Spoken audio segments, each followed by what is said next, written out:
Lila was 25, but her soul felt centuries old.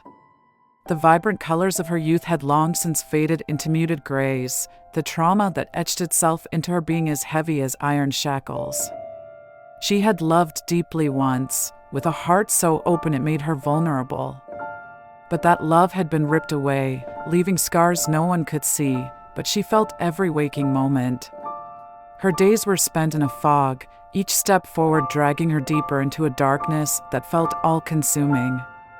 The city around her was alive with people, but she walked through it like a ghost, unnoticed and uncaring. Lila's mind was a constant battlefield, each memory a landmine ready to explode.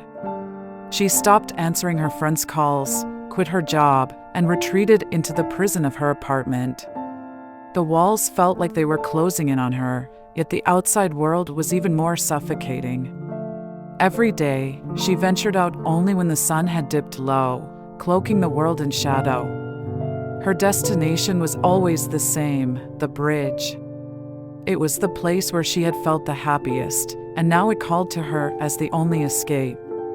The rushing water below promised an end to the noise in her head, the relentless whispering that she wasn't enough, that she would never be enough. But the universe wasn't ready to let Lila go. It threw signs at her, almost screaming for her to notice. A young girl on the subway offered her a daisy, its yellow petals a bright contrast to the gray world she saw. Lila took it, gave a weak smile, but the flower was discarded before she reached her stop. A message from an old friend appeared in her inbox. "I miss you. I'm here if you need to talk." Lila stared at the words, her finger hovering over the reply button. But what could she say?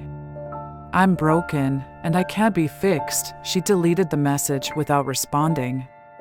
That night, the moon was full, casting a silver path across the river as Lila stood on the edge of the bridge. The wind whipped her hair around her face, stinging her eyes with its cold bite. She looked down at the black water, the void calling to her, offering peace. She wondered if anyone would miss her, if anyone would notice she was gone. A couple walked past her, their laughter echoing in the stillness. The woman glanced at Lila, a look of concern crossing her face. She tugged at her partner's arm, whispering something. He nodded, but they kept walking. Lila was just another shadow in the night. As she prepared to take that final step, a man approached her from the other side of the bridge. He had been out for a late run, trying to clear his head after a rough day at work. His eyes met Lila's, and something in him froze. He saw the pain, the despair, the resignation. Without thinking, he quickened his pace, his instinct screaming at him to reach out. "Hey, are you okay?" he called out, his voice cutting through the darkness. Lila didn't respond. She didn't even turn around. All she could hear was the rushing water below, calling her name. She climbed onto the railing, her hands gripping the cold metal. It felt like home, the final embrace she had been waiting for. The man ran now, his breath coming in short, desperate gasps.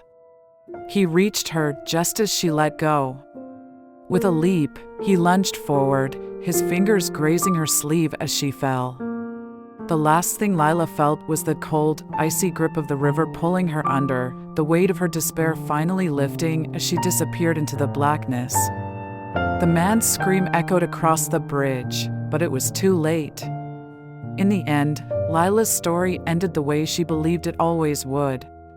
The signs were there, the universe's desperate attempts to pull her back from the brink, but she was too lost, too broken to see them. The bridge was her final escape, and as she sank into the depths, she finally found the silence she had been searching for.